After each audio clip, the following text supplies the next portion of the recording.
you are watching the Heathen Movie channel. Yeah? At Heathen the Movie. All right. Specifically, you're watching episode 45 of I Know What You Watched Last Week, our horror movie review show where we pick 3 movies, get through them, and then rank them in order 3, 2, 1. And we do have a special this week. It's the 2025 special. Is it a vintage year? Is it a vintage year? Like a fine wine. So you're saying it will get better later? Like a fine wine? Possibly. Mm-hmm. It can't get worse. Do you remember what we started with? I do remember what we started with. What was that called? A Hell of a Difference. Wasn't really going to get much better after that, was it? That was followed by The Goatman. The Goatman, which was The title alone made me laugh when you put it on. Filmed in 2023, but only released into audiences. A lot of care taken in post-production, clearly. Audiences weren't ready for The Goatman in 2023 or 2024, so it had to take until now for it to be released. And then we finished off with a movie I was quite excited about, called Ash, which also, 2025. Head of a Difference is also listed somewhere else as 2024, but maybe that just came out in 2025 and was recorded in 2024. But still, this is the 2025 special. Where to begin? Guess with your rankings. Oh, God. The rankings for me were not at all difficult this week. At the absolute bottom of the heap. And if you don't say the same thing, then a hell of a difference. And then it was The Goatman. And then Ash was out in front. 100%. I'll stick with that ranking any day. For me, just bottom. It could have easily been number 1. Hell of a difference. Thank you. Yeah, okay. In second place, Ash. And number 1, The Goatman. It's a man who's a goat. Goatman. No. Just... Goatman. No, that is not the right order. It's been maturing since 2023. 2023? So it stinks now. What stinks? You said it's been maturing since then, so it just got stinky. It's getting riper. More ripe. Well, we won't start with that one because that makes no sense. We're going to start with A Hell of a Difference. Which is what we started with anyway. Mm-hmm. And I've got to assume that you've tried to expel the memory of this film from your being. Well, no, it wasn't. There was a film we reviewed last week that I kept... Clowntergeist. That was my number 1. I had managed to wipe from my memory, and I seem to have mostly done so again.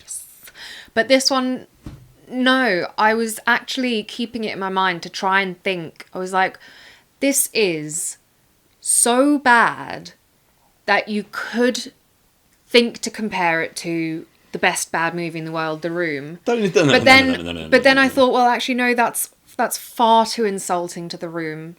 This is awful in so many ways that we'll get into, I'm sure. Not a good analogy, because The Room is not but in not the same funny stratosphere enough. As this movie. Yeah, it's just, oh my God. So we open up on a girl who's supposed to be a bit of a tough girl. Well, hang on, you're missing out a very important... And it's in Ireland, so they're all Irish.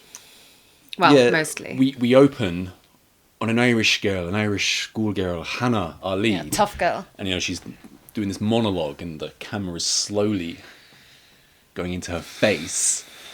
Then we're at an Irish school.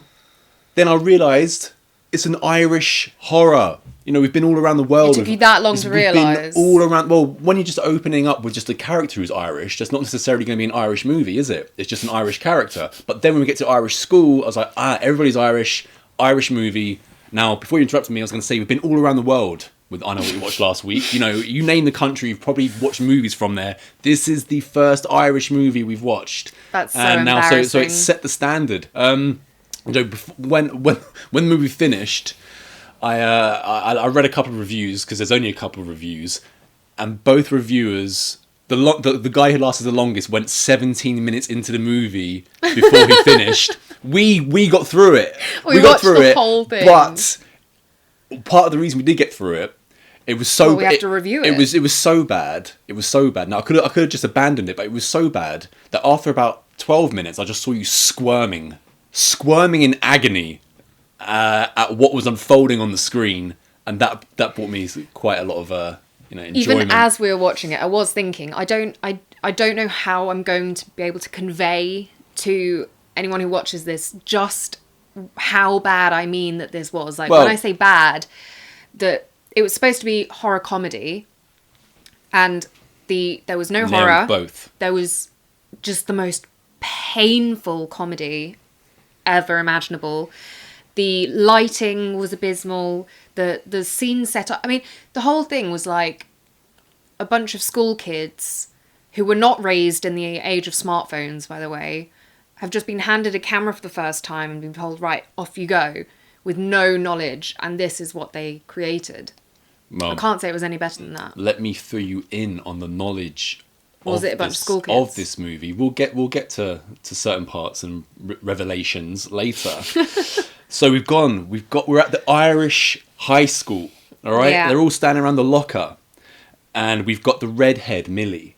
We've got the blonde Emma, the lead Hannah, and our guy Jack. And Hannah is a badass because she's introduced punching men in the face. So that's like the Fighting Irish, isn't it? Mm-hmm. That's introduced straight away.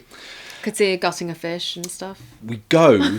We start talking. We go to the graveyard, and we are informed that Emma has been rejected by Bob the schoolboy. How could he? Schoolboy Bob, because he's with Hayley. Yeah. Hayley is with him instead. So he's rejected Emma, and he's gone with Hayley. Now, as they walk off to class, it's kind of implied that Hannah and Jack could end up being a thing. So that's something to, how is this love story going to unravel? And let's reiterate, Hannah is a badass. So the rest of them go to class. She bunks. But she bunks in the library, which isn't a good place to hide if you're bunking class, because she needs to read books about the occult and things of, this nature. But then she's caught by Mr. Peters. Yeah, Mr. Peters catches her. He doesn't really tell her off too much for bunking class. He's more concerned about what she's reading. And he warns her under no uncertain terms, you do not mess with old Jim. Okay, stay away from old Jim. He's a crazy person. Okay, so we're introduced to our main cast. We've also been introduced to Mr. Peters and old Jim. Now we're back to some Bob talk again. He's seeing Hayley, the slut. How could How he? How dare he? The arsehole just been leading Emma on. But it's all right because Hannah, the lead, they're all sitting on a stoop at this point. Hannah promises that she is going to make this a Halloween to remember. And Jack remarks, so we're not just going to egg houses like last year? And it's like, no, we're not just going to egg houses, although they might egg Bob's, because, he's been an arsehole. So that's where we are with this. And then they're in the house, and they're all dressed for Halloween. And the costumes, was so strange. Costumes are off the chain. I didn't understand what was going on there. First of all, I think it didn't really make sense that they were actually dressed up for Halloween, considering Jack's they had wearing nowhere a suit, to go. And the three girls wearing black dresses. Jack was just in a suit. I was like, what is he supposed to be dressed up as? Some 54-year-old clerk who's just got a boring life or something. Maybe he just respects Halloween and he wanted to dress up to show it. One of the girls was dressed as a cat. And the other one, again, just no idea, but they were clearly dressed up. And they're in this old abandoned house or something, aren't they? Well, it's a haunted house, and at this stage we've been given footage in the daytime, but now it's nighttime. And how can we tell it's nighttime? Because when they're in the house, the blinds have been put down, the sun's still shining through, and they've just desaturated all the colour, taken all the colour out of the frame. So now you know it's nighttime. It was nighttime. I was convinced it was night. It looked so bad. They're in this haunted house, so-called haunted house, and they mention other things that they could be doing at this point. And one of them's going to Bob's party, or something. Play Mario Kart. And then it turns out that none of them have played Mario Kart. So I don't know if Mario Kart just didn't take off in Ireland, because who hasn't played the astonishing game that is Mario Kart?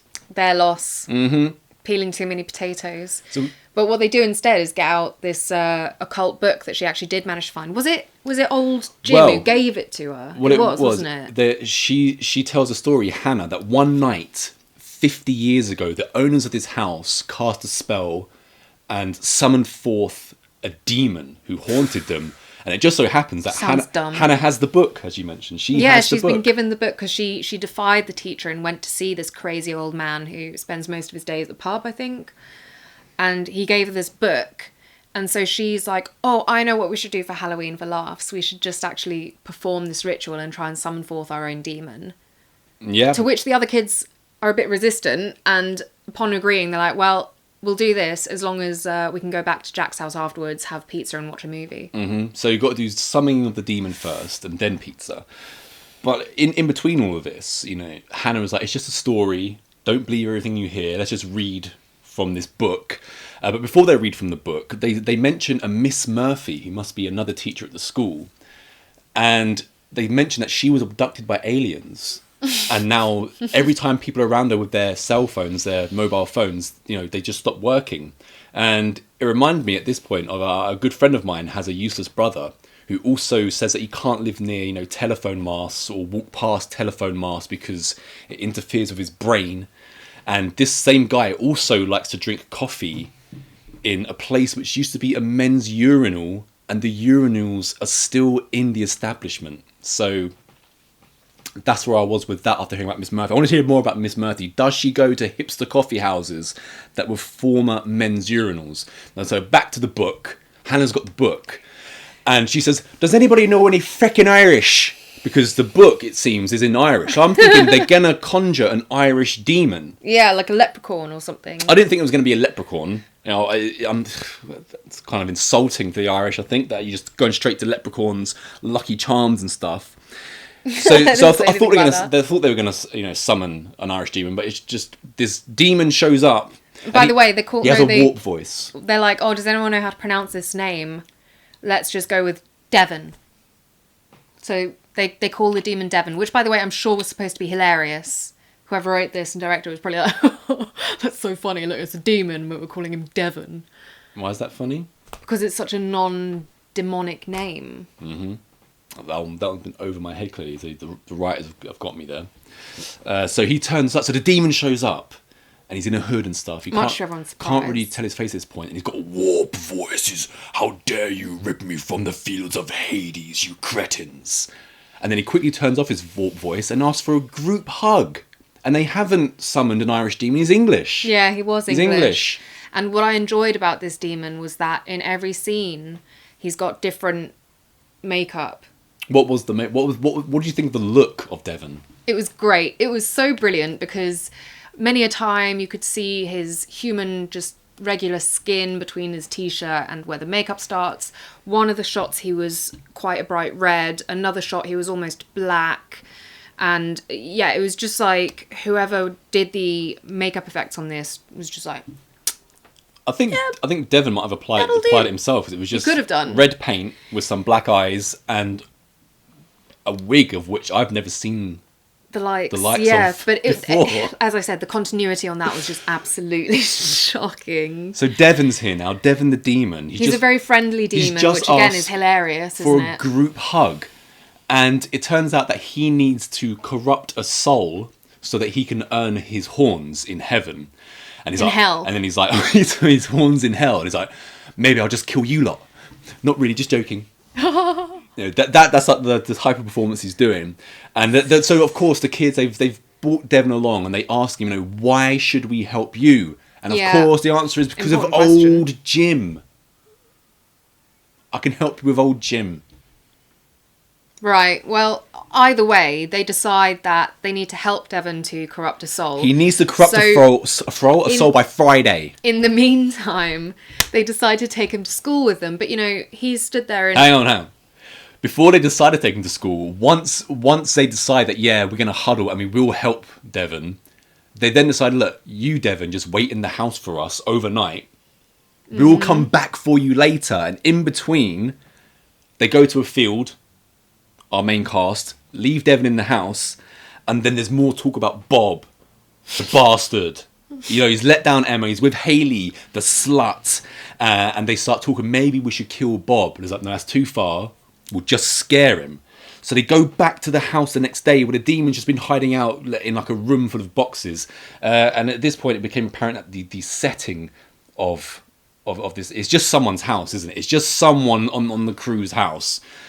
And I should also previously mention that the summoning of Devon and then talking to Devon, that scene went on forever. And it was great. So uncinematic and just like, oh God, the whole thing is so painful. But can I get on to now what they do to bring him into school without... Because as we've mentioned, before they get into school, though. Yeah, he does have, you know, all this face paint on him. So he's obviously not looking like a regular human. Well, he is, but with face paint. But you know what I mean. And they're like, I couldn't tell. We need to be able to disguise him and bring him to school with us, which they do under the disguise of him being Jack's cousin. It is called Jack, right? The guy in the group. Yeah. And so they're like, well, I know. Let's put him in a black trackie and that'll do it. Well, he puts him in Jack's clothes, doesn't he? It's Jack's clothes that they lend Devon. Either way, it's a black tracksuit. And apparently that is before magical. They go to school, they're like, right, we need to go to school now. And Devon doesn't know what school is. He's like, what school? And then the camera goes to our cast and they all say together, Hell on Earth! Oh, I thought it was just... You've just fucked it. Hell on Earth. It's Hell on Earth. And of course it's Hell on Earth because what's the next scene? It's Hayley, the slut, and her friend are by the lockers and they're taunting Emma about Bob, you know. Leave Bob alone. He's Hayley's not interested got Bob. in you. He's not interested in Hammer. Stop spreading rumours. But then luckily for Emma, such a weird story. Hannah the badass comes along and she schools Hayley and her friend. She's like, you better frickin' leave or I'm going to clobber you. You know, because Hannah, as I said, she schools them. Bitches, back off, she says. You bitches better back off. Demon goes to class with Jack, as you mentioned. And no one bats an eyelid. He's sat there with his whatever colour they decided to put on his face that day off the shoot. And he sat there and all the kids are just like, oh yeah, that's his cousin. And in fact, I think one of the girls is even like, oh, he's cute. Yeah, I was going to say, you say that no one really bats an eyelid, but they do because the girls, so, you know, they're wet. Into it. They are wet for Devon. You know, he's got the look. And Jack's a bit irked about this because he's like, but he's just wearing my clothes. They said that Jack looks like a loser and he looks cool, but he's like, well, I've always been a loser. I guess it's because he's a bad boy, he's a demon. So and I think they're in history class, and of course the demon being hundreds and thousands of years old knows all the answers. Yeah, the teacher asked a question about the witch trials, and Devon then schools everyone. You know, before he schools everyone, he keeps the information to himself between him and Jack, and he's like, "Oh, the witch trials, they were started by Margaret Wager. Now she just throws parties." So that was a nice bit of information. I didn't know that that he threw parties after witch hunting. In the afterlife, Jonny. And you're right. Rages. He does then school the teacher. He schools everyone. Again, the teacher doesn't seem to mind that this kid's got red face or whatever. And then he goes. And also, he's just Jack. allowed in class. You can't just take on a new student.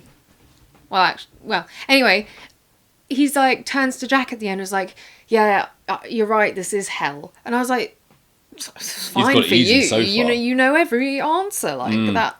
Most of the time, school is hell because. So after that integral scene, we're now back to the lockers, and at this point, we haven't seen the aforementioned Bob yet. Oh, is this Bob's entrance? Bob the heartthrob, Bob the Lothario, Bob the hottie, and you can tell why the women are crazy over him. I mean, that bum fluff tash was one hell of a touch. Oh God, you've just reminded me as well with Bob. We can get right back to this. But they do say a joke earlier on. I think it's Devon who cracks this blinder. He's like Well, he's full of jokes. One of the main cast is like, oh, we could kill Bob, and then Devon's like, what? Shish kebab?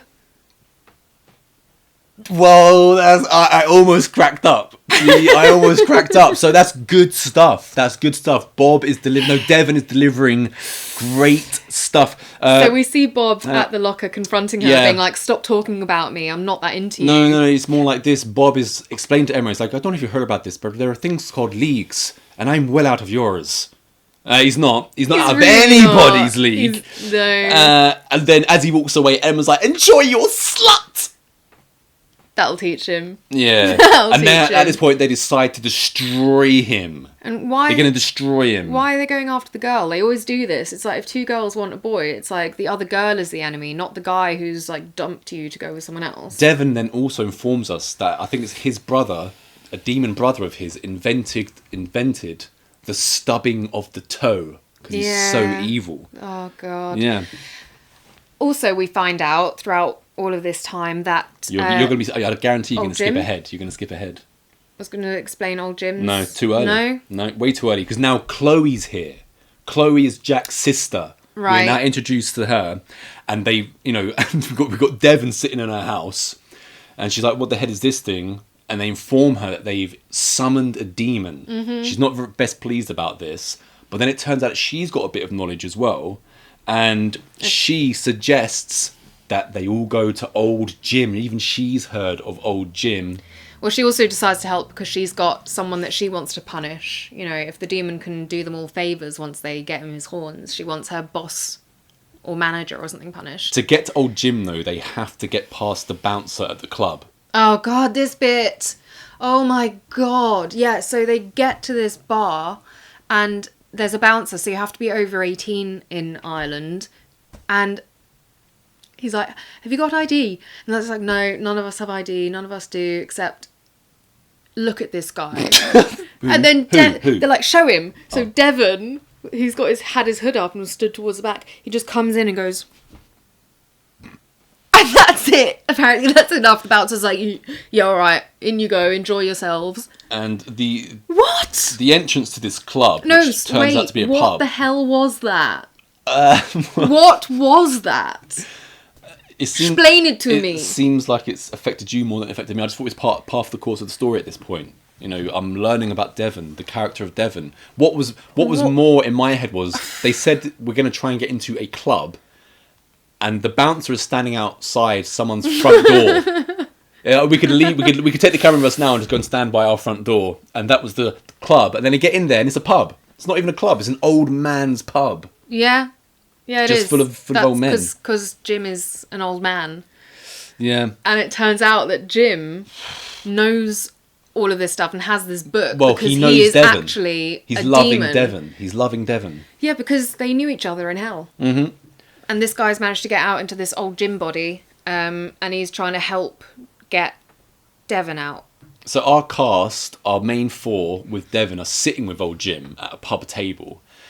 And, old Jim, he's a bit of a character, isn't he? He's like, And the barman comes over. And old Jim, he's holding court with our lads and our lasses. And he says, "You know what? 2 pints for the lads at the bar." So the barman walks away and he pours 2 pints for these men at the bar. And it turns out that old Jim has subliminally told the barman to piss into 2 pint glasses and serve it to the guys at the bar. And then because that would be great hijinks. And not only that, he then makes them fall off. Yeah, fall off the okay. stool. When he makes them fall off the stool, though, because he's trying to show Devon that you can mind control things. That's how you use your powers. Because Devon doesn't have any powers yet. He hasn't got his horns yet. And no. so Jim makes one of the guys that he's just made to drink piss, makes him fall off his high stool. They're all laughing. They're like, "Oh, that's great." And then he's like, "Yeah, let me do it on the other guy." So then he's like, mind control. And bearing in mind, quite a long time has passed, and he's made the second guy fall down. And yet, when we get the shot of the second guy hitting the floor, the first guy is still there, just crabbing on the floor. He hasn't gotten up yet. He's decided to just stay there. Well, no point getting up. There isn't any... There's only piss at this bar. There's no any actual action filmed of them falling or stumbling off of the chair. It's just, here's the camera on the crew, on our main cast, and then it just goes to them on the floor. So I thought that was it was nice that they reined it in, because they're already showing quite a lot of style that, to just... It would just be a touch too far, I believe, if they went that far. So we've now been introduced to old Jim, and old Jim essentially said, Devon knows he's got to corrupt somebody. He's got to corrupt a human being. So this is old Jim showing him how we can do it. There's a rule, even for demons, that you're not allowed to mess with anyone under 10. Mm-hmm. apparently even in hell that's off limits. So the next place we're at is a coffee house, a coffee shop, and there's a barista, and all of a sudden it's also obviously he's got Tourette's, but it turns out because he's swearing at the customers and here's your feckin' coffee, now feck off, stuff like this, and it turns out Devon is controlling the mind of the barista because he thinks that that's enough corruption to get him his horns. That was the guy that the half-sister wanted to She wants to get punish. him back, but he's also just been told that he's corrupt. So this is him corrupting because he sticks with the same plan. I thought that was just pretty to much all throughout. give her what she wanted. But then He then gets fired. they then decide, like, oh, who are innocent people that we can corrupt? So they go to an all-adults yoga class. No, 'Cause but everyone who you're does also yoga you're missing another key scene. Is innocent. You're Am missing I? another key scene. Yeah, when they've given this barista Tourette's, they then send the video because Devon is hiding around the corner with someone. So the people in the coffee house send Devon the video, and they're like, they're loving what they've done, absolutely loving the work. So I just wanted to point that. That out. was key. You can't Thank you. leave. I can't believe I Head of a almost Difference forgot to is the mention kind of that. a movie where you can't just leave important information out. So now it's time for Bob, right? Time to get Bob. So Are we at the yoga class yet? the guy, no, you're going too far ahead. Going too far ahead. It's like you've written the whole script down. It's important. This is important. I do have Right, get on with I it do then. have the most notes on Hell of a Difference. And so we got Tourette's coffee guy. Now it's time that they deal with Bob. They're going to corrupt Bob, the Lothario. And it's the siblings, Jack and one of the other characters. They're given a talk by their parents. No later than 11 p.m. No drinking and no pregnancy. So there's a good, honest message to the movie. They go to the party, and Devon makes Hayley make out with Derek in front of Bob, and Bob shuts down the party. This is a key scene for you. No. But Hayley's kissing Derek now, and Hayley is the one that's taken Bob away from Emma. So now Bob's seen this. So now Bob, you don't get anything either. Nothing for you, Bob. No, Bob's got his just reward. Now it's the yoga studio. Yeah, so they get to this yoga studio because apparently anyone who does yoga is clearly completely uncorrupted.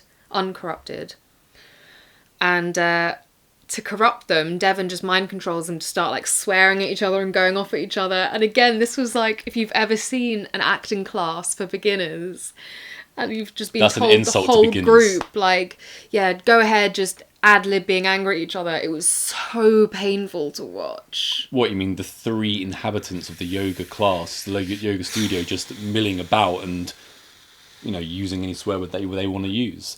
But, our gang are watching on at this and like, yes, Devon is corruptive.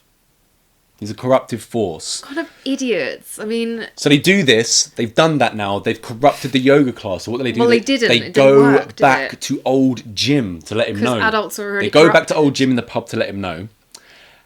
But Devon hasn't changed. He's like, I've just corrupted this yoga studio, but Devon is still here with his red face and his black eyes and his wig.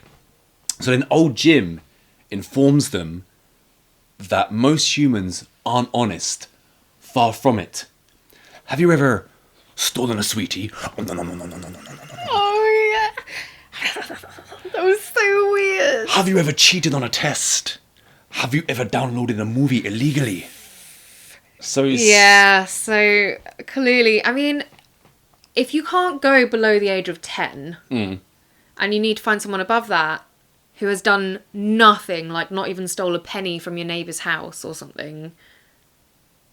Yeah, I don't know if that's even, I don't know if that exists. I think you're thinking too much about this. I mean, this is Head of a Difference, Karen, not But then Citizen Kane. Jim does let them in on a secret. He's like, if you want to be really demonic, why don't you break our own demon rules and go for someone who's under 10? They've only now, at this point, they've only got one midnight left for Devon to corrupt. So old Jim suggests, I think it's old Jim suggests it wouldn't surprise me if it was old Jim, suggests corrupting a fundraiser for a little disabled girl. Well, it's Hannah's parents who are like organising the whole fundraiser. And yeah, it's supposed to be for kids who have like incurable diseases and stuff, I think. It's more like a raffle in a working men's club. Yeah, but that's not how they painted it. That's just what they had the means to accomplish. I'm aware of that. I'm saying it's like a raffle in a and working Hannah's man's going club. like, oh yeah, there's that one girl who's like 7 or 8 or something, and she's dying, and she's an angel. Everyone loves her. Let's corrupt her in front of everyone. Let's get her to shout abuse at the donors, right? Which ends up happening. There are what, like 15 people at this charity event? I counted 24. And Bob, and by the way, you've missed that information. Bob is there as well. Right. Bob is at the raffle. Everyone has to be there. They're gonna get him. And the first raffle winner is number 27. So I guess people must be buying more than one ticket because we're already above the amount of people that are there. And the parents then read out the real winner, and it's number 32,666. Another comedy moment because they it's obvious to us, the audience, that there are only 24 people there. We've already had ticket number 27. The next ticket to win is number 32,606. So you can imagine the kind of money they've made. They've at least, it must be at least like €1 a ticket. So it's at least 32,666 euros that they've made at this fundraiser. Mm-hmm. Not bad. Impressive. Now, little Mary is brought out. She's wheeled out. And she's corrupted. And she's corrupted in the same way as the yoga students. She just starts, she's like, I'll feckin' deck ya! And she's obviously like 10 years. How old did you say she was? 8 or something. 8 years old or something like that. She looks a bit older than 8 to me. And she's wheeled out. But the lights have been turned off. Someone switched the light switch off. So then Hannah covers for the little girl and was like, oh, I just decided it was a great time for me to air the way that I felt about you. So even though the girl has technically been corrupted, so Devon should get his horns, Hannah has, had a change of heart and thought, well, maybe this is a bit cruel of us to do to this poor little girl, so I'll take the blame. So, we think everything is just A-okay. So the fundraiser is now over. It's now revealed, and she's reveling in it because she's a bad girl. Hannah's been suspended from school. But then she's reminded by a friend that, no, actually, you have done a good deed by taking the fool at the raffle. And then all of a sudden it's like, let's find Frank the demon. And he's come out of nowhere. We've got to find Frank. Remember Frank? No. No, it doesn't matter. Old Jim. They go back to Old Jim now. And Old Jim has fucked them. He has completely fucked them. Yeah. He's got his own demon who turns out to be the devil. And it turns out, devil is there, who's just some dude covered in tattoos. And a hoodie again. A hoodie, because, all bad people wear hoodies, especially in Britain. And the whole thing was that Jim actually used the kids to summon Devon, to then trick Devon into breaking the demonic rules of going someone under 10. Yeah. So that he's like, because what is the greatest demonic act if not corrupting another demon? And that's the loophole, because Old Jim wants to be turned as well. And the loophole is that if he corrupts a demon, then he'll get the horns. Yeah, and obviously Devon will be punished. So then Old Jim, he's got our crew lined up, our Emma, our Millie, our Jack, our Hannah. He's got them lined up in a row and they can't move. So it's like, I don't know. Old Jim's got us. And we can't move. Feck. So they can't move. And at the end of this line, the devil is standing there in his hoodie and his tattooed face. And, Old Jim's being Old Jim. He's a character anyway. Ooh. But then who shows up? Mr. Peters. Yeah, Mr. Peters. He drives like a stake through Jim's heart or something, doesn't he? Because he's not just an educator. He's a demon hunter. He's a lifelong demon hunter. I mean... Oh, God. And our cast are amazed. It's like, Mr. Peters, what are you doing here? And it's like, when I see you take out that book on the occult, I just knew that I had to keep an eye on yous. Yeah, and apparently he did notice that Devon looked a bit funny in class. He just didn't say anything at the time. He couldn't quite put his finger on it. So again, at various points throughout this film, we're supposed to believe that Devon apparently just looks normal to everyone, but then at other times he looks clearly, bouncer. So then I call him Mr. Peters. Yeah. So he's now done his job. He's killed Old Jim.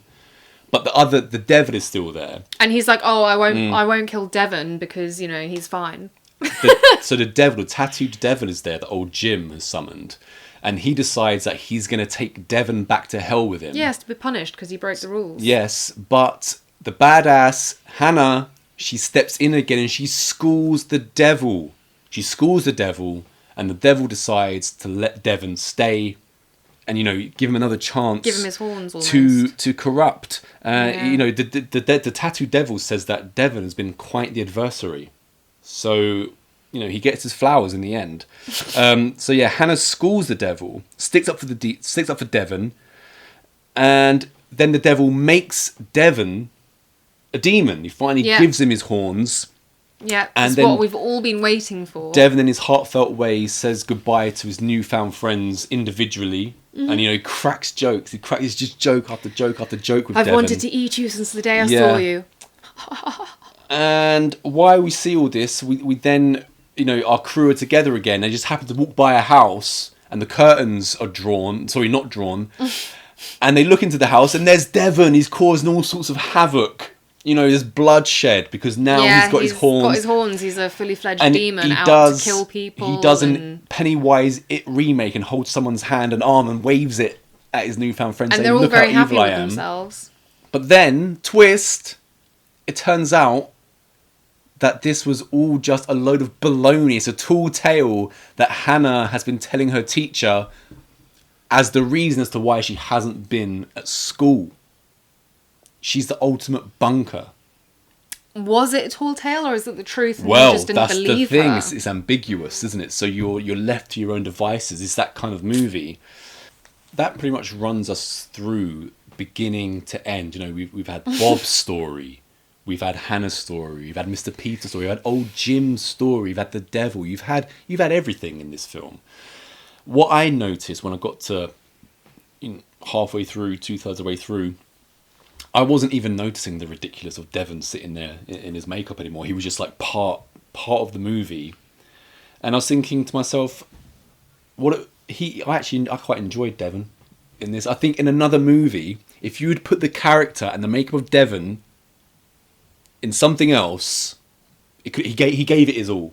He really gave it his all. That guy who was playing Devon, you know, he's been given the script, he's been given these jokes. And you got to commit. He did go for it. He went for it. Also, did the old Jim guy? Oh yeah, but he's old Jim. The nom nom scene was it kind of like took away any credibility for me after that. And but Devon himself, yes. What interesting. I do have something. What did you enjoy about the movie? Because you got over the squirming. You did laugh out loud a couple of times. At how bad it was. Right. I think it might... I mean, I can quickly have a look at what I wrote, because I've got... Oh my god, this is so bad. School levels. What the fuck is this demon? Oh yeah, his face was black in the class, by the way. No one reacted. Blah, blah, blah. Okay, something that we're kind of rehashing. I have actually got some important information to get out there. Very important information. This was directed by two people. One of the people is called Steven Buchhausen. Something along these lines. I think I've got it up here. Head of a Difference. Directed by, Steven Broekhuizen. Now, we've run you through this movie, and I want to know what you think of this. Steven Broekhuizen is a teacher of film in Ireland. He's also part of the Irish Film and Television Academy as a member. So he's a member of like BAFTA, the Oscars, but for Ireland. And he teaches film. He's a film teacher. So if you're looking to get into movie making and you find out your teacher is Mr. Broekhuizen, run a mile, because you will never make it. Maybe in Ireland. Maybe this, my mind this is blown. This is my first taste of Irish horror. Do you remember It's when... set the standard. Mr. Broekhuizen has set the standard. He's a teacher. He's an educator.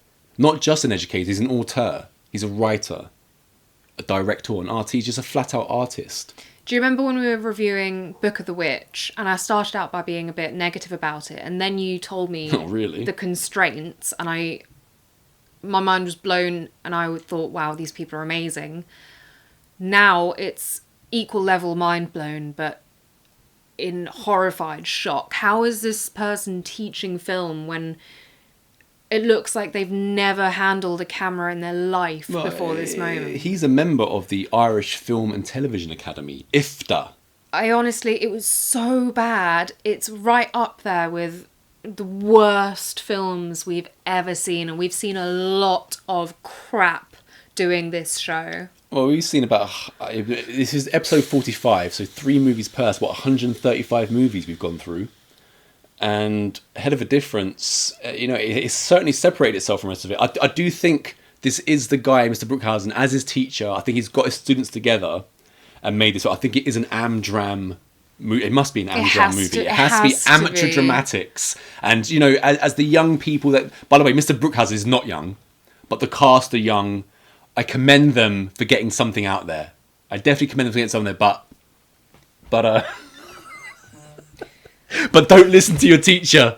Don't listen to your teacher any longer. Unless this was an exercise in how to look amateurish, then I don't know what his idea was. I don't think it was the worst film I've seen on I Know You Watched last week, though. There might be one that was worse. As I said, this was only just bottom for me. My This God. could have easily been number 1 this week for me. But it was just the fact that there was not a single ounce of artisticness in the way it was set up or lit or edited, or it was like it was almost foul to me. But what about how they it's so ugly. How they they got you to believe it was nighttime even though it was daytime. Well, exactly. What you don't commend that. It did it simply as well. Just closed the blinds and took the colour out. So that might have been lesson number 1 in Mr. Brookhausen's class. If you want it to be nighttime and none of you can stay up late, this is how you do it. And I'll show you in my movie, Head of a Difference, 3rd place. Let's go away from the Irish to... Are we going to do my number 2 or your number 2? I don't mind. Well, let's go from the Irish to Flying Lotus. The director of Ash. Okay, Ash, right. What's Flying Lotus? The name of the director. Oh. Ash, brought to you by Flying Lotus. Oh yeah, I kept saying, director. Is that someone's actual name? And it is, apparently. Flying Lotus. Okay. Ash, right. So, is this based on something? Or does it look like a video game for no reason? For no reason. Okay, interesting. Well, this was my... Why is it even called Ash? Because the planet that she's on is like there's constantly falling ash. Yeah. So, I guess where do you start with this one? To me, the overall thing was like they were trying to go for a mix of Alien, Resident Evil, The Thing, Event Horizon. So basically there was Moon, a lot of 2001. Any space movie you've ever seen, just try to fit it in here. merge. I maybe it's because of what we just watched along with it that week, but I didn't hate this one. No, I didn't hate it, but I had some kind of expectations for it. Why? Mainly because it's somewhat of a well-known movie. I mean, Aaron Paul's in it, for one thing. And secondly, the reviews were under-middling. So as people were like, I don't get this, I don't like this and this about it. And everything that I was reading that people don't like about it is stuff that I do enjoy. So when you consider that you just got run through it, Alien, The Thing, the lighting and things like this in the movie, but it was all just like, oh, let's try this from that movie, and let's try this from that movie, let's try that lighting from that movie for this scene, let's try that lighting from this movie in this scene, oh, let's try the alien walking through the tunnels POV for this scene. And it was all just very uninspiring to me. And then you had the garbage like synth soundtrack, which I'd go, yeah, like this is our synth soundtrack. I've got nothing against a synth soundtrack, but it's 2 a penny these days. Synth soundtracks in in kind of like space horror, and it was more like it was kind of like, you say computer game, I'm talking more music video Yeah, kind of you could style say to that it. too, because... But actually what... Also, there's not a lot to the movie either. No. There's not much to it. So that's why this basically... I didn't hate it, because I thought I was actually visually quite intrigued throughout the whole thing. I love the fact that the lighting was so strong, reds and blues. Yeah, I do like that. Like, you know, it's and the Suspiria set was style. pretty nice. But it wasn't. It's not. It's an inferior version of stuff that we've already seen. Yeah. Way inferior. It is, but it's... You can do an it was- homage, or you can just completely fail. And for me, it completely failed. It was just like overkill of everything. And the bigger problem was, like I said, that there's no real story here. There's nothing here. You know, so for the most part, we've got our lead actress just walking around the ship having minor flashbacks, and then just walking around the ship having minor flashbacks, and walking around the ship. And I know what they're trying to do, like trying to build tension, that kind of thing. You don't need dialogue. We're kind of like milling through what's happened here. But within a few minutes, I'd said what would happen. I'd already guessed what's happened here. It was another cliche trope. I've got no problem with tropes. There are tropes in Heathen, but it's about how you use them. And this, for me, was just flat, uninspiring.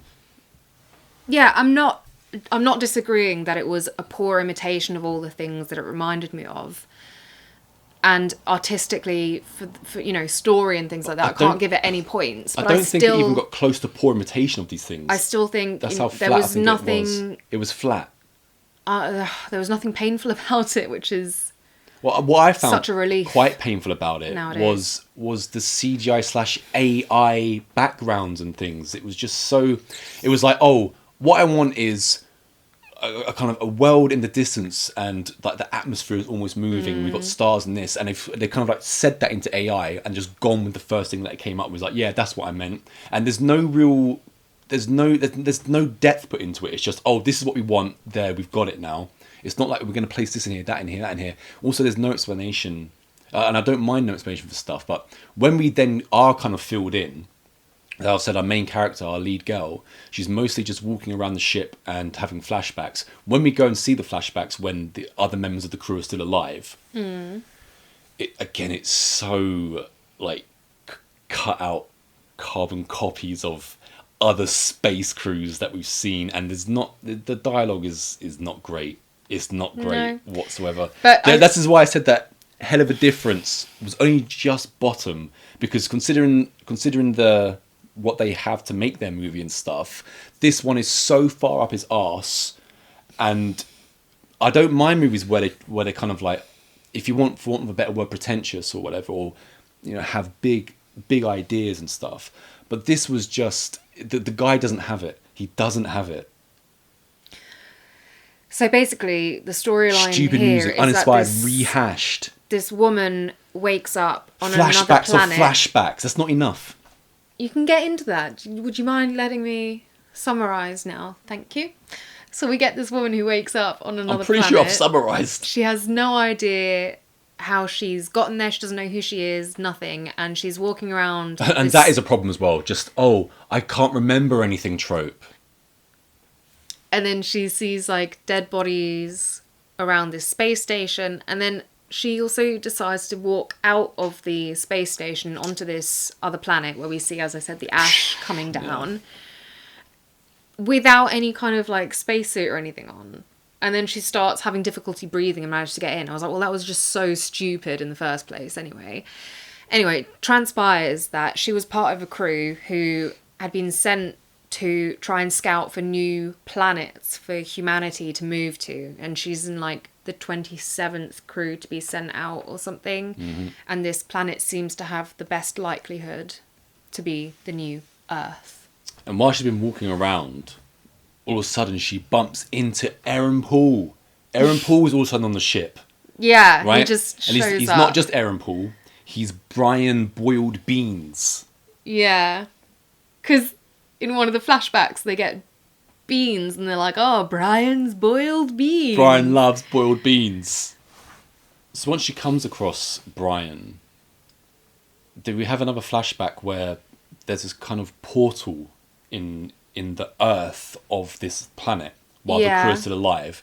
So of course, what they do? Oh, let's just throw something down there, see Yeah. how deep it is. So they do that, and they just decide how deep it is and things like this, and back onto the ship. You go. No, I thought at this point Just go. they drop something down, and then the whole like essentially explodes up into them.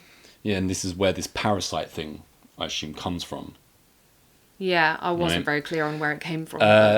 But so this parasite thing is like around. So that's why now we've got Aaron Paul walking around the ship, and she's a Yeah. bit wary of him. She doesn't know if he yeah, she attacks him when he first is comes along. really. doesn't Well, he? she attacks quite a lot of people, doesn't she? Yeah. But kind of the story at this point is that all of the crew are gone, but she still believes that one of them might still be around. Whereas Aaron Paul is more concerned with getting off because they're losing oxygen, and you've got to think about the mission. The mission is not about saving the crew and yada yada yada. The same old thing you get in other space But she's movies. stubborn, she doesn't want to leave without answers. Yeah, and she can't leave out answers because she's also been in a relationship with someone on the crew, and I think it's him. She has a flashback of him playing a trumpet. it must be. It was a lovely touch. That was. Oh, let's just flashback now. Chilling, chilling stuff. So Rita is the name of our lead. Right. No, Ria, isn't it? Ria or Rita, yeah. So I've written Rita. Maybe it was autocorrect. I think it was Ria, yeah. So Rita wants to remember everything that's happened. Also, if she leaves, she'll never get the chance to remember what actually happened for some reason. And there's also this thing on the ship, which is a robot arm. The medical thing. Yeah, it's a robot arm which can put itself into your head. I thought it was really funny because obviously this is set in the future. And this medical robot thing. So Aaron Paul is the first one who gets it out because she's got like a bump on her head. She woke up after being knocked out or something and doesn't remember anything. So she's like, he sets it open and it's clearly Japanese technology because it's like all speaking Japanese and it scans her and it's like, yeah, we'll just sew this up, whatever. And this thing comes back in later in the film and turns out to be quite important, but that kind of made me laugh and I was like, so even in the future it's still Japan producing all our technology. No, I didn't mind that touch. No, I wasn't. Yeah. I didn't say it was a bad thing. I'm talking about for me personally because I've kind of just been bashing it. I thought it was funny. And yeah, I did enjoy the Japanese technology thing, and why not? It's true to life, really, isn't it? It really is. So the big thing is, again, it's like Aaron Paul saying stuff like, oh, this is about our species, the big picture, we found technology, alien life, and we must preserve our mission. And there's another thing that Rita keeps taking these patches on her neck. They're supposed, I think, again, there's supposed to be some sort of health, like reset your body or, again, some future medical aid. Because she gets like a bit dizzy, gets these flashbacks, and then she puts the patch on, doesn't she? Yeah, she also uses this robot arm thing to do post-mortems on the members of the crew, and the machine, determines whether they were infected or not. And it turns out that most of them, or at least the first ones was on, were not infected. Were not infected, right? Yeah, and one of them, she herself was like being attacked by them or something because it was infected, and then she killed them, did the post-mortem, and then it was like, oh, not infected. So she's obviously left thinking, well, did I just kill one of my crew members who wasn't infected? But it turns out this parasitic alien thing just likes to move around. Well, yeah, of course, that's the whole thing Yeah. about it. Going back to the robot arm, and it's I'm bashing the movie, but it's more because I was really disappointed. Right, I had no expectations this is going my in. Maybe thing, that's why I liked it. Space, other worlds, horrors, stuff Yeah. like that. I love that kind of thing. So it was just a bit underwhelmed, but there were touches that I liked. So with the robot arm, when the machine clarifies that the victim that she's put on there wasn't infected, it then gives, it lets you know how the person actually died. Right. And one of the people that she puts on there comes up blunt force trauma. Right. And all of a sudden this little skeleton comes on. He's got a little hammer, and there's a person in it. It's like pop, pop, pop, pop, pop, pop, pop. The skeleton starts bopping someone's head with a hammer. The little details. I enjoyed it. Like The little details were nice. It's the overall thing together was a bit, was not for me. But I have got 54 minutes Karin jump scare. They got you. They got you good. So dumb. So dumb. So we've got the post-mortem on the crew. Crew? On the crew. We got the post-mortem. There are no infections. We've got the blunt force trauma computer. Sorry for your loss. Mini hammer of skeleton. And then Also, this machine... medical arm thing is very vicious. Like, when it's sewing her up and stuff as well, it's just like... It's like, ouch. An unusual life form has been detected on the ship. It's Aaron Paul. The bastard. Yeah, we get all this stuff. Can I just say, like, the way that they've basically unleashed this whole alien thing, which we eventually see through flashbacks when she starts remembering everything, is... Those bits weren't bad. They take, like, bits of the ship apart, and they see there's, like, what to us looks like plant growth, but like alien plant growth of some kind, and it's infiltrating everywhere apparently. To me, it looked like varicose veins. That's what was taking over. Yeah, okay, in the ship. And Rhea, who's the botanist of the group, is the only one to say, like, no, we shouldn't abandon ship. What we should do is take a sample, and, you know, this is like the whole reason we're here.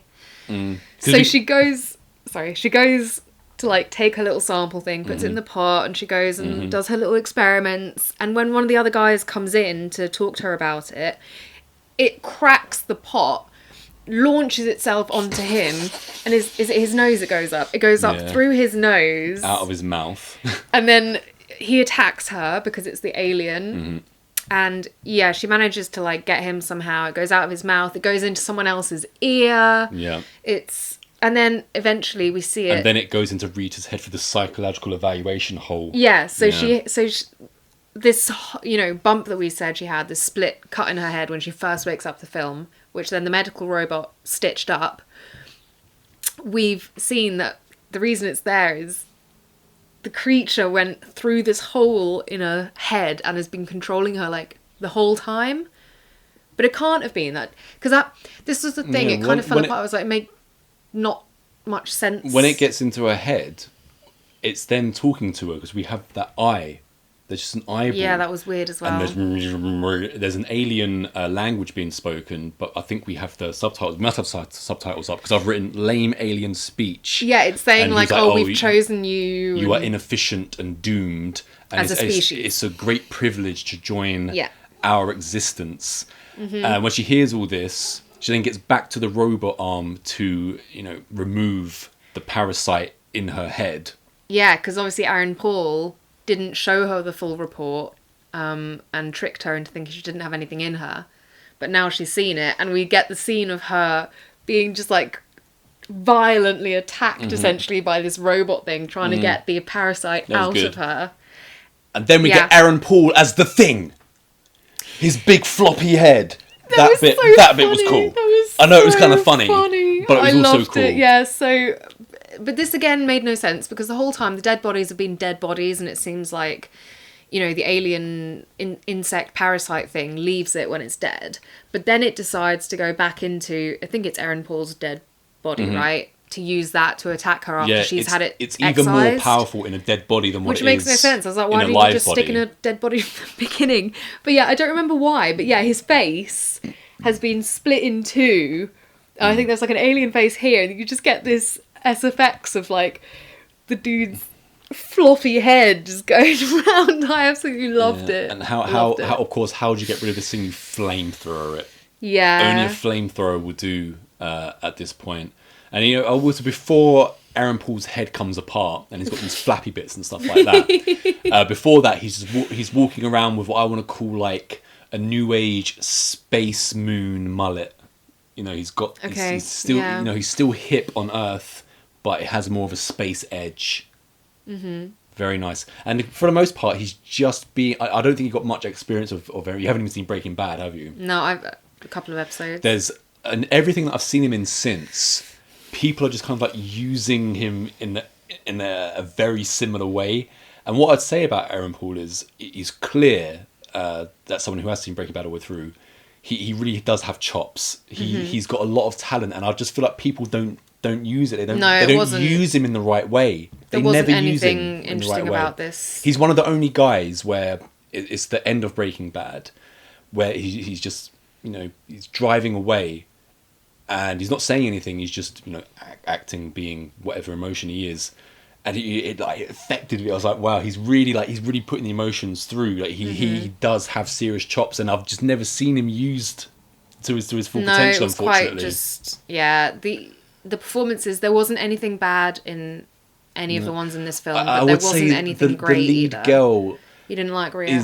is not to carry a movie like this where you just walk around doing nothing for a lot of time. It's not enough just to have your mouth open and look exactly the same no matter what is happening. She's beautiful to look at and stuff. Well, that's another thing that made me feel like this looked very video game style. Like all the lighting, and you said, you know, the fake backgrounds, and just the way that she looked as well. All of it just seemed like video game-ish. I just thought it looked kind of cheap. I haven't seen an AI movie that I know of. This is what I imagine an AI movie would look like. And I mean that not in a good way. To me, it just looked kind of cheap and a bit nasty and not in the best way. And it was almost just like, oh, let's just do this for the sake of it, kind of in a way. I thought it was quite visually appealing. I thought the visuals were pretty much the saving grace of the whole thing. It was overkill. It was just like, oh, let's just do this because we're pretty much doing style over substance here, and that's what they're doing. But there wasn't enough. It wasn't enough style. Saying all this though, Flying Lotus seems like a crazy guy, so I'd still be interested to see his next kind of thing. Maybe you can pull it off somewhat. But this, well, it's not like a crap movie or anything like that. It just fell flat for me. Yeah, I can understand that. And we get the typical ending as well, don't we? It's where the varicose veins have affected the entire ship. Another thing I didn't quite understand, because apparently Brian Brian Paul's Boyle character, he's come down from, you know, some sort of... The comms area. Yeah, comms area. He's been doing comms. And there's only like a certain time portal when you can go back, which she misses, I think. But then somehow she still manages to get away. And she's going towards the apparent safety of this comms station. And of course you see it, and it's been surrounded by the same parasite. There was no escape. When there was a bit of action, it wasn't bad or anything. And, you know, when, as I said, Aaron Paul's head blew open, I liked all that. It's just that for, you know, if this is an hour and a half movie, the first 40 minutes is her walking around doing nothing. And... That's just not enough. It is a bit too slow. It's not original. To me, this was like, again, such a breath of fresh air compared to the other two movies this week. But it was, I can see why you'd be disappointed if you go into it with high hopes. And if you've watched this and you've heard the movies we compared it to without the rest of us. I think considering I wasn't blown away by this, having previously just watched... What was it called again? Hell of a Difference. I think that speaks volumes. Because we watched this last. We watched Ash last. And I was relieved when we started watching Goatman to see some semblance of professionalism. So that is my... Number one is Goatman. Is your number two. The Goatman. Right? I cannot Which understand is a family affair you from thought this the was Butner better family. Than Ash. Yeah, I thought this was better because it had other elements that I liked. You know, the whole doppelganger thing in this. It just had the ideas that didn't work for me in Ash, the ideas that didn't work for me in Goatman, which I still appreciate the ideas in both. I feel like Goatman was just slightly less cliche with it. Okay. Than what Ash was. Yeah, okay, Goatman. Wow. So the first thing that I remember... The Goatman. The Goatman. The first thing I remember is some guy who's broken down, like one of his tyres has gone on the side of the road. Bo. And he comes around it and he sees it, he's like, no! That was a superb performance, yeah. It was so bad. Oh my gosh. It turns out he's supposed to be drunk later on. Yeah, it turns out he's supposed to be drunk, and his brother, who's driving with his fiance, happens upon him at the side of the road. You skipped way ahead. Have I? It actually opens as a couple, and they're in the middle of the desert. Right, they're camping in a trailer. Leo and Laura. Yeah. And not much happens. They're just in the trailer sleeping, and there's another bit where they're sitting outside by the fire. And they think they hear something. And as they hear something, a bunch of people emerge from the shadows. Yeah. And then we're at the titles, The Goatman, brought to you by the Butner family. So they present the Goatman, And yeah, like we say, then we're back in the desert and you've got the guy walking around his car and he does your impression, which you did. Mm-hmm. Now we've got a really annoying couple in the car. Yeah. Sean and B, who are essentially our leads. And they're filmed, by the way. Red vines are garbage! Red vines are garbage! Oh, God, they are so annoying. But yeah, they're filmed. I got a little bit car sick because clearly someone sat in the car with a camera and it's just like bouncing around. I was like... Just stop this scene. Well, it's realism. It's so gritty. when they finally find Bo with his flat tire, I was so relieved because the camera steadied. Yeah. They come across Bo, who is Sean's brother. Mm-hmm. Bo has a sweet car. He's got a really sweet car. He has a nice car. And they get into a bit of an argument, and Bo gets punched in the face by his own brother Sean, and B kind of like helps him out. This is the opening, and at this point, I've got. Not bad cinematography, not bad editing, but we're only about, 8-9 minutes in? Something like this. It's quite early. We're then introduced quickly to two girls who are climbing. Yeah, rock climbing. Riley, who is Sean and Bo's sister. Yeah. And her partner, Ellie. And Ellie's not very good at climbing. She ends up spraining her like knee or her ankle or something. Yeah. Then we go, Sean and B come to the trailer. They come to Leo and Laura's trailer from the beginning. I don't really understand why did we have to see that rock climbing scene? What was that supposed to show? Well, it's to show that they're an adventurous lesbian couple. But Ellie's not adventurous. She didn't want to do it. And also, or maybe she's been bullied in a relationship by Riley, who was a bit of a stronzo. Exactly. I wrote down, so eventually when, the two brothers, the fiancé and the Sean, lesbian Bo, couple... B, Ellie, Riley. It is just them, isn't it? So they all meet. And Leo and Laura, who have disappeared. And, they find out that her brother has a fiancé, and Riley is such a bitch. Like, she is such a biatch to this girl. I was like, Jesus, what is her problem? It comes across like she's being that, because at first, I just thought she was being a real B. Mm-hmm. But I think she was more confused as to why Sean has brought her along. Why have you brought your fiancé along? Because once all reunited, apart from Leo and Laura, who were the first people at the... their camping stuff is all still there. Camping stuff's all still there. So they've all decided to meet at this camping place. So they all get there, and Leo and Laura's stuff is still there. So we're all a little bit confused. Then Sean and Riley walk away by themselves, and they start revealing that they used to live here, and the only reason they've come here is to get some kind of land inheritance. So Sean is like, we've got to go through it, but Riley's like, I don't even care, I don't want any of it, which begs the question, why are you even here? But also Bo, their brother, is also being, I don't want to be here, I hate it, I don't even want any of this stuff. So it only seems like Sean has come to exercise his demons. And so then I've also got to assume that Laura, who's gone missing from the beginning, is she the fourth sibling? I was because surely it can't be Leo. For obvious reasons. I know this is 2025 and this is movie making, but that would just be dumb. Yeah, I was seriously confused as to how those two came into the picture, because it's never really explained. Even when we do see both Laura and Leo, they come into the movie later on again, and even then I was like, I have no idea what this couple's thing is supposed to be in terms of the inheritance. So we got the five of them. We're now into the night time, and we're having a bit of like a campfire night hijinks. Like, I'm sure they're going to show up. I'm sure that Leo and Laura are going to show up. And then Laura does appear. Bo's walking off into the darkness, like have a smoke or something like this, because he's a drunk. But out of the darkness... he keeps sneaking beers as well. He keeps sneaking beers. He doesn't want anyone to see, and he's taking the beers. And you just I'm sorry. You just botched my notes. I thought you were sticking with paper notes from now. Anyway, that would never have happened. No touchscreen on paper notes, Jonny. So then Laura appears from the dark. A bit out of it. But is it Laura? Because everyone's asking her, where's Leo? Where's Leo? And she's like, well, Leo's not here. Someone else is here. Yeah. And then, of course, when you hear that, B and Sean then go looking for Leo in the car.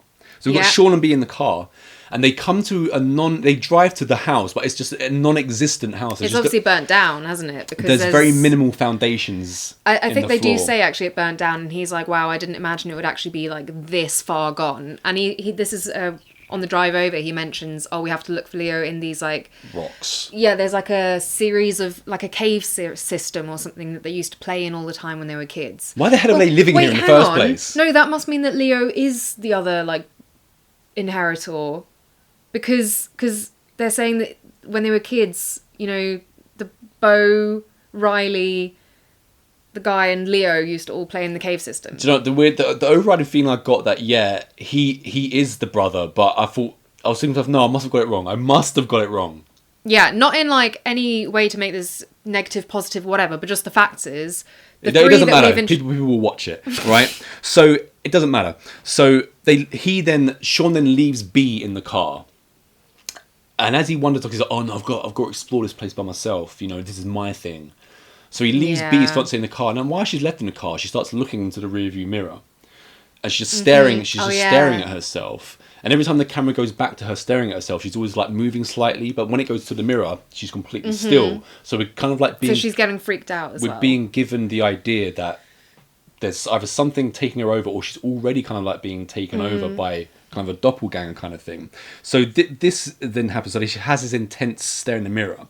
We're then back to the campfire place, and Laura, who's come out the darkness, she starts kind of like hyperventilating. She's having a bit of an episode.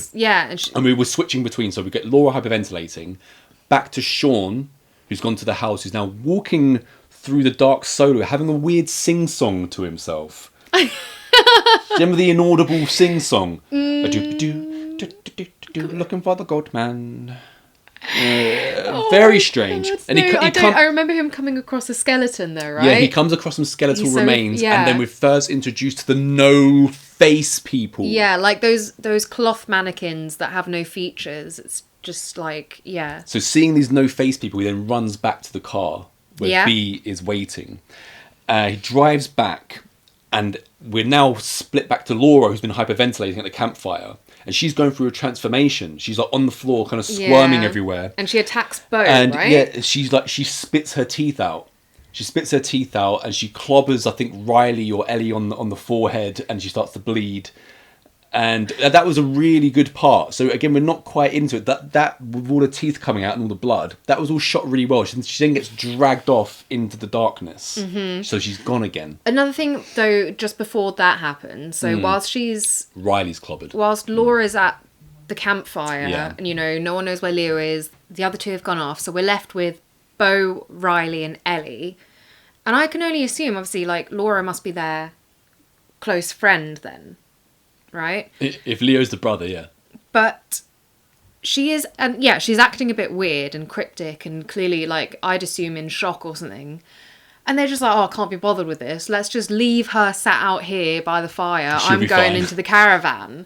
I was like, what kind of friends are these? So at this point, so you've got us up to where we are in the movie. Now, the movie is called The Goatman. We haven't yet seen The Goatman.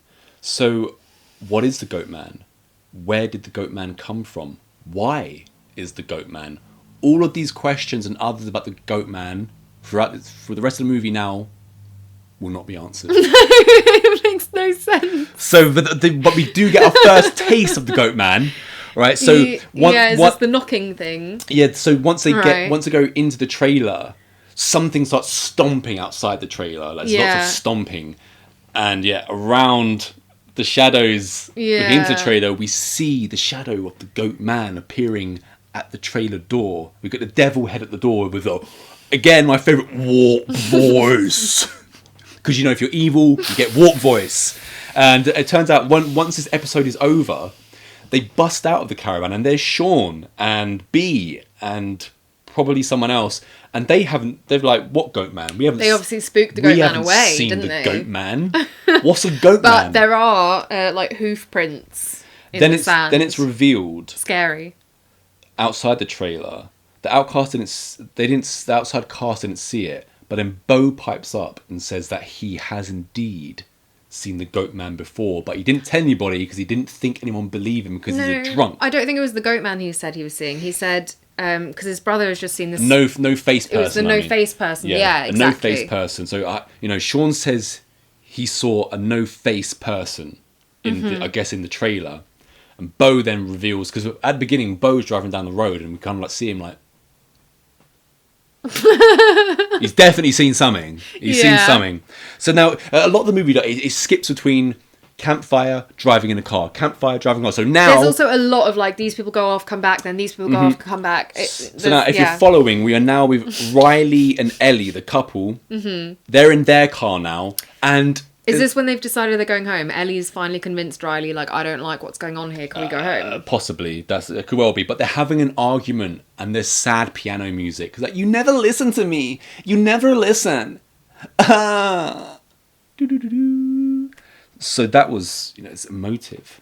I was feeling that. Do you know the weird thing is? And then I've now written, movie looks shit now. So where I said, I open up quite well, nice. and I'd deliberately written down, so far cinematography is quite nice, editing's pretty good, because I saw an edit, I was like, that's quite impressive edit for what is supposed to be a low budget movie, and then slowly but surely, after about 9 minutes, it just keeps going like that, and I'm like, what happened? Did someone else take over?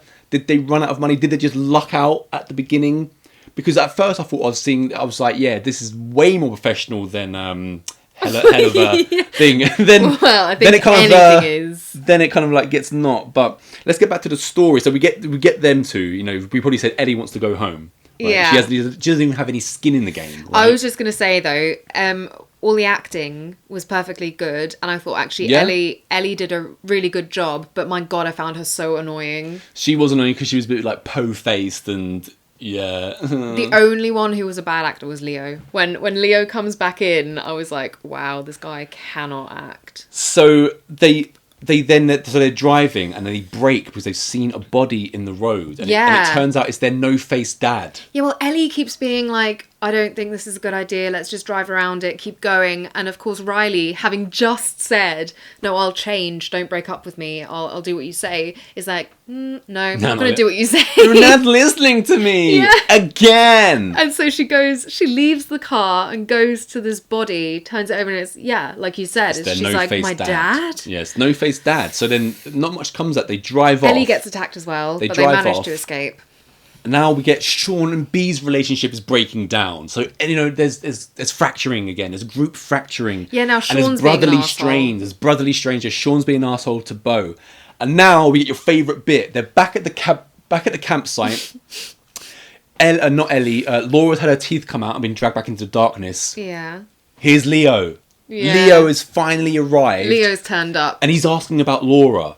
And he says, I've gotten away. There are all these no faces out there. I'm pretty sure they're blind. And I'm pretty sure that Laura is no longer Laura. Mm-hmm. And by the way, your fiancée B, I've never seen her before. Are you sure she is who she is? Then Riley and Ellie return. And Leo then accuses them of being doppelgangers. So here's a little bit of the Thing vibes, like who's a doppelganger and who's real. Maybe Twin Peaks. I don't know. Yeah, really weird. And then Then loads of no faces appears. Absolutely lots of them. So what do? They get back in the trailer. Yeah. The safety of the trailer. But they get in there and Ellie is starting to change. Ellie's she's displaying these behaviours when you can tell it's a doppelganger. Right, they repeat dialogue to what they've previously said. Now, Beau, at this point, some hands have come through the top of the trailer. They dragged him up, and now Beau gets the no-face treatment. Mm-hmm. Beau gets given no face. And then Sean, seeing this, blows away his own brother. He kills his own brother. And we get a quick glimpse of the Goatman. The Goatman is back. It was like a very split-second glimpse of the Goatman. Everybody freaks. Everybody freaks out because of the Goatman. And secondly, Sean has killed his own brother. And they get out of the trailer again. Who, by the way, has a face again once he's been blown away. And then Sean's like, no, he didn't have a face. It wasn't him. Yeah. And he tries to explain away why he's just offed his own brother. And everyone like freaks out. And they all get back into a car. They get back into the car and they drive off again. Riley's phone rings, and it's Ellie mumbling. Yeah. So then they decide to go and look for Beau, Laura, and Ellie. So now we're looking for Beau, Laura, and Ellie. They come across a bunch of no faces in the desert. Yeah. Right? There's no face Ellie's already there. Yeah. Right? They see her. Sean and B run away. Leo offs himself. and the Goatman gets Riley. Right, so yeah, when we're in the cave system, we see no-face Leo as well. So the Leo that's with them is clearly doppelganger, right? Because he's got a face, and the Leo in the cave has no face and is kind of like whimpering in a corner somewhere, so it looks quite innocent. And also, I really didn't understand. I think, so our main girl, what's she called, did you say? Main girl? Yeah. Or B, Riley? The fiance one. B. B is driving away at one point, and then inexplicably she decides to stop the car, get out of the car, walk all the way back, and then like walk into the cave system or something. I think she's trying to find her boyfriend, but not yet. She's not. It was very bizarre. So anyway, I'll carry on because you stopped the whole thing. So now we get another sad piano moment because Sean and B are expressing their love for each other. Their relationship has gone through, here we are on Fianced, here we are at breaking point, now here we are loving each other again. So, this is a deep movie. And he then makes B leave again. He leaves her in the desert because Sean's got to sort all this out. Right, yeah. He's like, I can't leave, but you have to leave. At first, I thought he had just left her, and he's like, I'm taking the truck, you're staying out here in the desert. But it turns out that Beau's car is there. Yeah, of course. So she gets into Beau's car. Got that. But before Sean drives off, he does the screaming to himself in horror and disbelief, frustration about what's happening to himself. I've just remembered what makes her like turn around, but I still don't know why. We then get Sean. He's driven off. He's walking through the desert again, singing again. What's this? What is this singing that he keeps doing? Riley then shows to him, but it's not really Riley. It's the doppelganger Riley. It's a fake. He then does that thing where he uses the mirror, because you can check in the mirror if someone's fake. But she's already displayed the behaviours of the doppelganger, which he's already seen. So looking into the mirror at this point is redundant. He's just wasting time and putting himself in danger with the fake Riley there.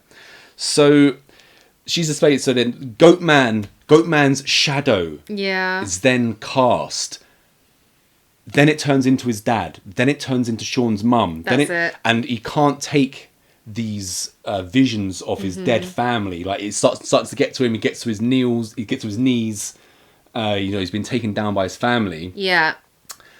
Once Sean has seen all of his family members flash into his then face, he gets the doppelganger treatment. He gets a doppelganger treatment. So his face gets all like mannequined, and there's a different. Yeah, and B. So as I said, she was driving away after he told her to leave. So she's in Beau's car and she's driving away.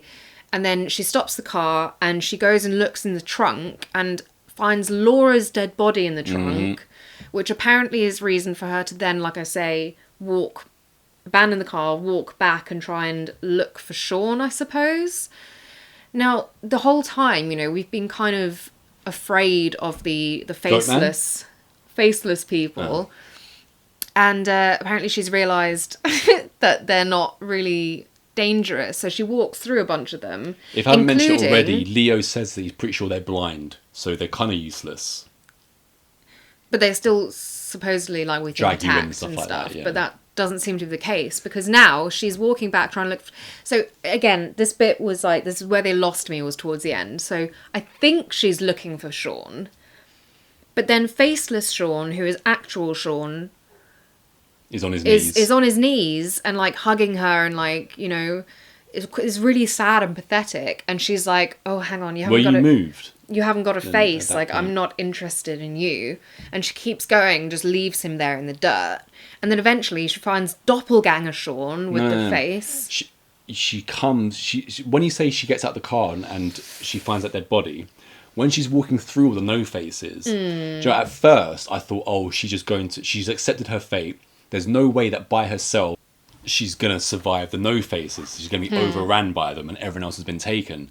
But then, like you said, you get no face Sean there, who's really the real Sean, begging her, essentially saying stop. And there's all the other no faces there. You've also got the Riley and Ellie no face are now together. They're kind of like timidly touching each other because they're scared. But it turns out I feel like she's just being selfish in the end. She's like, oh, I just need to get back to the campfire where I was originally. And why though? Like why? And then, like you say, Sean then shows up, and it's obvious that it's not real Sean. Yeah. And they kind of hug, and as the camera pans out, he's casting the shadow of the Goatman. So Sean is the Goatman. Finn. So the end is so baffling. I don't understand why she went back. Then I don't understand. So it seems that the original person who gets doppelganged is still that innocent person. They just have no features left. The doppelganger is, I suppose, evil. How the Goatman ties in with all of this, I have no clue.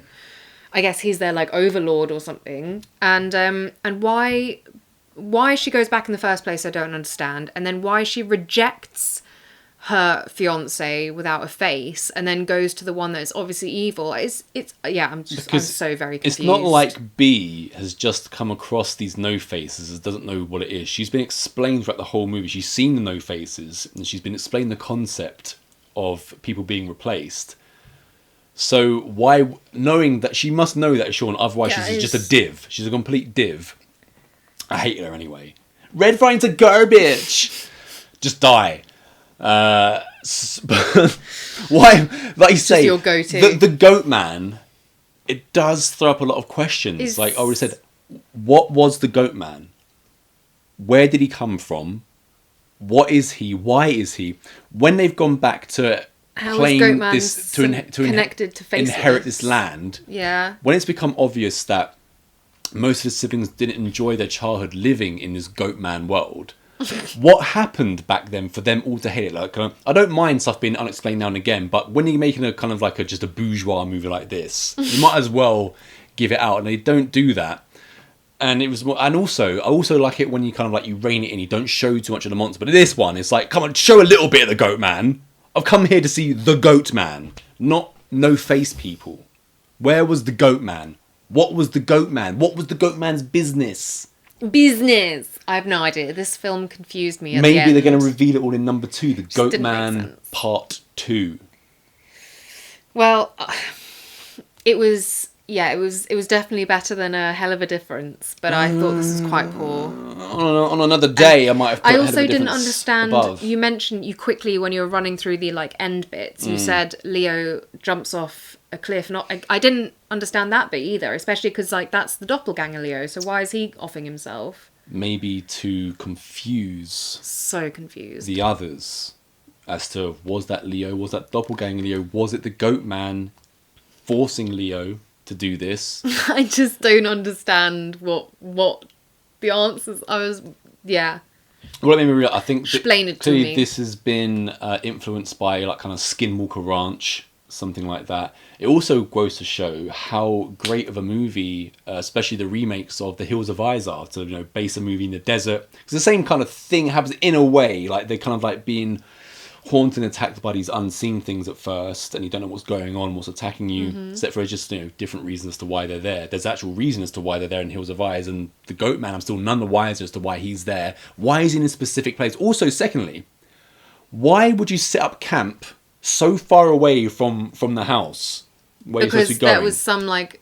spot that held memories for them. Because when they fuck the memories! when You're there they- to go in inheritance, and everyone's scared shitless. So who gives a damn? I mean, it's clearly aren't good memories. it's a very confusing film. Yeah, I didn't understand it. And again, like I wouldn't say it was confusing. It was just no, it was confusing. Like when they come to the end, I was just like more confused than like, oh, okay, so that's why this and that. It's kind of just like, huh? I wouldn't say it's confusing. You can tell that the filmmakers have taken elements from this, that, and the other, and thought, "Oh, that's a good idea. That's a good idea. This is a nice idea." Like the whole doppelganger idea.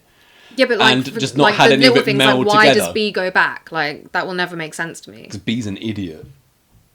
Okay, B sucks. Sean kind of sucks as well. they kind of all suck. Yeah, they all suck, really. I'm glad they all died. And I'm sure now that B's also going to get it from doppelganging Sean, who's casting the Goatman shadow. So number 1 for me, Goatman. Was Ash really better than Goatman? Yeah, for me it was. How was it better? I still just found more positives with that one. I struggled in the running order this week. Hell of a Difference next week could be number 1 on another given day. Paired with another two different movies, Hell of a Difference could be. Hell of a Difference will never We're be in the number Crown. 1. And if you are in Ireland and you're interested in film, if your teacher is Mr. Bookhausen, just put the earphones in or whatever and do your own thing, because that will do you a lot better than being taught by this auto. He's got too much of his own style to really, teach. He's just too out there. I'm interested to see what he's going to bring next, personally. Maybe they could do a sequel to Hell of a Difference.